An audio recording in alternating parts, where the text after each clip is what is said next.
ऐसा कोई सगा नहीं जो यहाँ के कांग्रेसियों ने उसको ठगा नहीं। सबसे ज्यादा संस्कारित राजपूत है, सबसे ज्यादा अनुशासित राजपूत है, सबको साथ लेके चलने वाला। फिर भी मुकदमे, इनके मुकदमे। जिस वैभव गहलोत को चुनाव जिता देते हो तो सैम लोटा फिर जिंदा हो जाएगा। सैम लोटा कह देगा एक वोट भी राजपूत का नहीं है, और यही कहेगा आपका एक भी वोट काउंट नहीं होगा। ये जोधपुर और क्रिकेट आरसी का रिजेक्टेड माल आपके जालोर और सिरोही में है। बाप और गोदी में लेकर अशोक गहलोत इसको स्थापित करने के लिए आया आपके बीच में। इस तरीके से खाटू श्याम जी के हमारे चौहान वंश के हमारे पुजारियों को उठा के जेल में बंद कर दिया था। एक हमारे बेचारे धर्मेंद्र जी राठौड़ रिश्तेदार है मेरे गांव के पास शादी हुई है उनकी। 25 साल से टिकट मांग रहे हैं, आज तक टिकट नसीब नहीं हुआ। एमएलए का टिकट 25 साल में नसीब नहीं हुआ। अशोक गहलोत के हाथ में टिकट थे, उस बेचारे को टिकट नहीं दिया। पता नहीं क्या मजबूरी है। 38 राजपूत भूंगरा के अंदर जिंदे जल गए थे। अशोक गहलोत का क्षेत्र है, उस घर में जाके उनके आंसू पोंछने का काम नहीं किया। जो राजपूत थे, दूसरे समाज के यदि 38 बकरियां मर जाती तो अशोक गहलोत तो वैभव गहलोत वहां चले जाते। आप वोट दे भी दोगे यदि कांग्रेस को तो पुखराज पाराशर कहेगा राजपूत का तो एक भी वोट नहीं मिला, तो एक भी नहीं मिला, नहीं मानेगा वो उसके दिमाग में कि राजपूत मुझे वोट दे ही नहीं सकते। करने वाले छात्र संघ की राजनीति से लेके आज तक हमारे हितों की रक्षा करने वाले, रात दिन हमारे बीच में हर मोमेंट में हमारे साथ खड़े रहने वाले, सच्चे अर्थों में राजस्थान की जनता और समाज के हमारे सच्चे जनप्रतिनिधि राजेंद्र राठौड़ साहब, हमारे आपके यहाँ पूर्व मंत्री और आपके लाडले जनप्रतिनिधि अर्जुन सिंह जी देवड़ा साहब, नारायण सिंह जी हमारे विधानसभा के साथी रहे, और ये मंच पर विराजमान सभी हमारे महंगे मेहमान। समय कम होने की वजह से माफी चाह रहा हूं, आप सबके नाम नहीं ले पाऊंगा। और सभी नौजवान साथियों, समाज बंधुओं, मैं आपके बीच में आप सब लोगों ने मान सम्मान दिया, आदर सत्कार किया, इसके लिए आपका बहुत बहुत धन्यवाद ज्ञापित करता हूं। आप अपने फैसले खुद करें, लेकिन इसमें मैं छोटी सी बातें मेरी आपके बीच में कम समय में रखना चाहूंगा। अशोक गहलोत के साथ मैंने 10 साल तक काम किया है। इस आदमी की रग रग को जानता हूं। आपको बताना चाह रहा हूं, चुनाव लुम्बा राम जी का और कोई बीजेपी कांग्रेस का है, वैभव गहलोत का नहीं, अशोक गहलोत का और आपका चुनाव है। इस अशोक गहलोत ने हमारे जनप्रतिनिधि जो हमारे विधायक थे, मंत्री थे, हमारे साथ किस तरीके से भरत सिंह कुंदनपुर को 5 साल तक क्या क्या उनके साथ नहीं हुआ, वो आंदोलन करते रहे, सड़कों पर बैठते रहे, मुख्यमंत्री ने उनसे मिलने की जरूरत नहीं समझी। हमारे विधानसभा के अध्यक्ष हमारे कद्दावर नेता दीपेंद्र सिंह जी के साथ क्या क्या नहीं किया, ये वैभव गहलोत ने घर घर जाके और सैनी समाज को बाप और बेटे ने पूरी ताकत लगा के हराने का काम किया। किस तरीके से गिरिराज मलिंगा जो धौलपुर और बाड़ी के अंदर हमारी लड़ाई लड़ रहा था, समाज का एक 3 बार का विधायक मंत्री, उसको किस तरीके से उसकी राजनीतिक हत्या की। किस तरीके से आपके भाई राजेंद्र गुड्डा के विधानसभा क्षेत्र में 3 मीटिंग करके बाप बेटे घर घर जाके और उदयपुर वाटी क्षेत्र को गोद लेके माड़ियों को शपथ दिला के कि एक भी माड़ी राजेंद्र गुड्डा को वोट नहीं देगा, ये कुकृत्य करने का काम अशोक गहलोत ने किया। आज जिस कांग्रेस के अंदर खेत सिंह राठौड़, गुलाब सिंह सत्तावत, धुंजार सिंह और हरि सिंह झाला जैसे बड़े कद्दावर नेता होते थे, उस कांग्रेस के अंदर आज 70 में से एकमात्र विधायक एक बचा है, और वो भी इसके मारने से मरा नहीं है, उसको भी सल्टा देता। इस आदमी के बारे में आप क्या जानते हो किस तरीके से हमारे आईएएस और आईपीएस अधिकारी यहाँ से पदोन्नति नियुक्ति के ऊपर दिल्ली चले गए थे इसको छोड़ के। राजस्थान में उस हमारे आईएएस आईपीएस हमारे समाज के लोगों के साथ इसने क्या किया? पंकज कुमार सिंह जी कहां चले गए? किस तरह से रोहित कुमार सिंह जी कहां चले गए? हेमंत प्रियदर्शी हो चाहे वीके सिंह जी, हमारे समाज के आईएएस और आईपीएस अधिकारियों की दुर्दशा कर दी। इनके 15 साल के राजनीति के अंदर 15 साल राजस्थान के मुख्यमंत्री रहे, हमारे कलेक्टर एसपी लाओ के हमारे नाम के अधिकारी नहीं थे। अब किसकी बातें कर रहे हो? इस आदमी ने पिछले 30 साल के जीवन के अंदर सबसे ज्यादा नुकसान किया है तो इस राजपूत समाज का किया है, और उसका इस लेवल पर यह संयम लोटा जैसों को पैदा करने वाला कौन है? इनमें ताकत घुसाने वाला कौन है? संयम लोटा को चुनाव हरा के आपने आधा काम किया, आधा काम आपका 26 तारीख को होगा।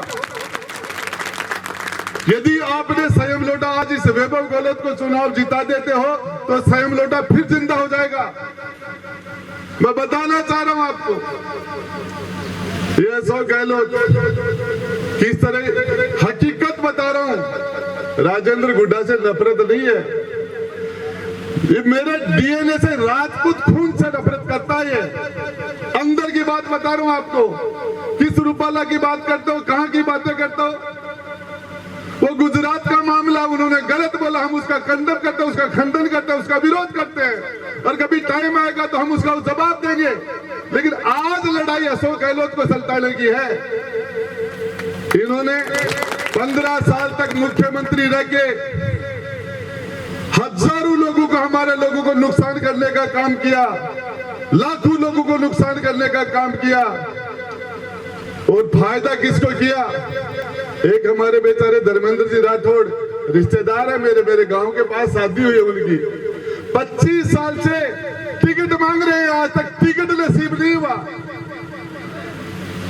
एमएलए का टिकट 25 साल में नसीब नहीं हुआ। अशोक गहलोत के हाथ में टिकट थे, उस बेचारे को टिकट नहीं दिया। पता नहीं क्या मजबूरी है, क्या कारण होगा, मुझे पता नहीं, और उनके धैर्य को सलाम करता हूं।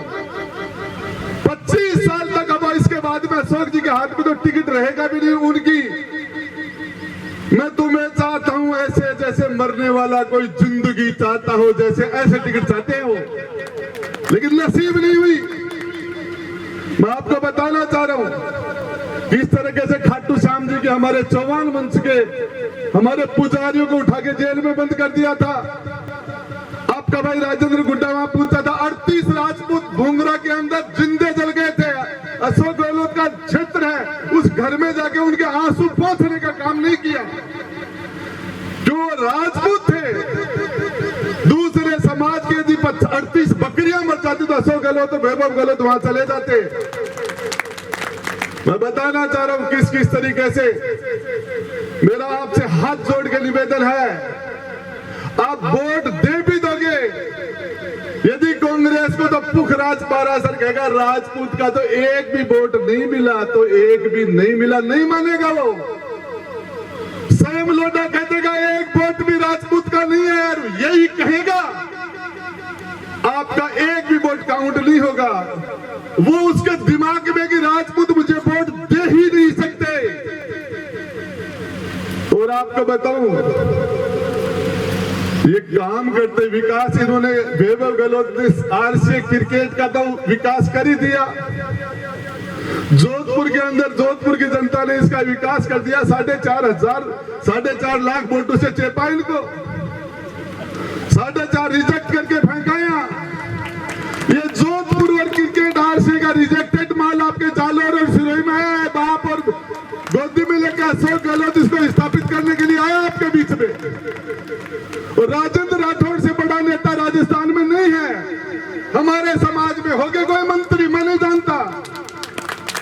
राजस्थान समाज सरकार में कौन मंत्री है, कौन दिल्ली में मंत्री है, आपको बताना वहां जाने का मन ही नहीं करता, उधर पांव ही नहीं पड़ता, और जब मन करता है राठौड़ साहब के पास चले जाते हैं। क्या होती हार? राजेंद्र राठौड़ साहब, आप राजस्थान के भैरू सिंह के बाद में आप हमारे सर्वमान्य नेता हो।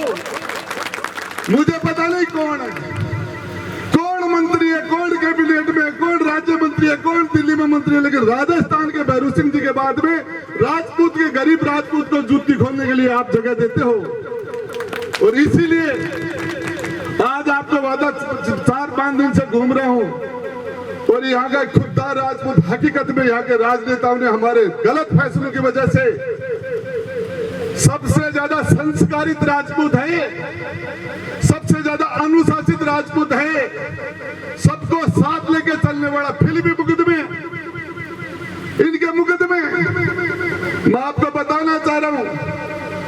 हमारे अर्जुन सिंह जी जैसे भले आदमी राजनीति में हकीकत मैं इनसे मिला, अर्जुन सिंह जी के साथ 1-1.5 घंटे बैठा था मैं। ये बोल रहे थे लेकिन मेरी जबान इनकी थी, लेकिन मुझे लग रहा था ये अल्फाज, ये शब्द मेरे बोल रहे हैं। ऐसे भले आदमी जो हकीकत में सम्मान के हकदार हैं, इनके साथ मैं आपको बताना चाह रहा हूं। आपको देवल साहब ने कह दिया और आपसे वादा करके जा रहा हूं, राठौड़ साहब के सामने, सूरज के सामने, हम तो दीपक हैं। इल्ली की अंगुली पकड़ के हमने जहां भी रहे, राजनीति कहीं भी रहे, हमारी मदद की है। जब भी जरूरत पड़ी, मैं बीजेपी का प्राथमिक सदस्य नहीं हूं, कहीं भी रहा, किसी भी जगह जब भी जरूरत पड़ी, चाहे पता चला तो इन्होंने नाव से मदद की है, नाव से मदद की है। और इसीलिए इनसे बड़ा आदमी आपके पास कोई नहीं आएगा। इस राजस्थान में कोई है भी नहीं, कोई कुर्सी पर बैठा होगा मैं तो नहीं जानता। आपका भाई राजेंद्र गुड्डा किसी समाज के दूसरे मंत्री के पास नहीं गया और भगवान करे नहीं जाऊं, इच्छा ही नहीं होती, मन ही नहीं चलता, स्वाभाविक नेता हो आप। और ये जो परिस्थितियां किस तरीके से चुनाव हुए, क्या हुए, राजस्थान की सरकार आज राजेंद्र राठौड़ की देन है। हमने देखा सरकार में रहते हुए रोज 24 घंटा होमवर्क करते थे, 24 घंटा होमवर्क करते थे। विधानसभा के इनके बिना विधानसभा सुननी थी। बताना चाह रहा हूं, ज्यादा समय नहीं लेना चाहूंगा, माफी चाहूंगा, समय मैंने थोड़ा ज्यादा ले लिया, महंगे मेहमानों का नाम नहीं ले पाया, लेकिन आपको विश्वास देना चाह रहा हूं, ये तो गांधीवादी नेता है और ये समझदार है। राजस्थान में सबसे ज्यादा समझ रखने वाले लोगों में से है। सबसे ज्यादा राजस्थान की 200 विधानसभाओं की इनके पास जन्म कुंडली है। लेकिन मैं इनसे समझदारी के मामले में इनके घुटने के नीचे आता हूं। लेकिन आपसे वादा करके जा रहा हूं, यदि किसी भाई के साथ अन्याय हो, हम आप पूरी ताकत से आपके साथ, आपको सुरक्षा देने की, न्याय देने की, आपके साथ इंसाफ, आपके लोगों के साथ इंसाफ करने की कोशिश नहीं करेंगे। वादा करें, जरूरत पड़े तो रोड पर आपके साथ आके खड़े हो जाएंगे और उसके बाद में किसी चीज की परवाह नहीं करी। झगड़े वसुंधरा जी से भी रहे थे, अशोक गहलोत से भी लड़े थे साथ साथ। अभी मुझे लग रहा है यहाँ ज्यादातर लोगों के मुकदमे लगे। दलीप सिंह साहब कह रहे थे मेरे इन जैसे लोगों के मुकदमे, भले भले आज मैं कल प्रदीप सिंह जी चौहान साहब के पास बैठा था, वो लोग मेरे मुकदमे, किसी को नहीं बचा। ऐसा कोई सगा नहीं जो यहाँ के कांग्रेसियों ने उसको ठगा नहीं, किसी को नहीं छोड़ा। तो मैं माफी चाहूंगा, थोड़ा ज्यादा समय ले दिया। राठौड़ साहब आपको सारी बातें विस्तार से बताएंगे, लेकिन राठौड़ साहब आपके आने के बाद कह देना आप दिल्ली के गृह मंत्री को, मोदी जी को, ये समाज आपकी जबान पे आपके साथ आ रहा है। धन्यवाद। जय हिंद, जय भारत।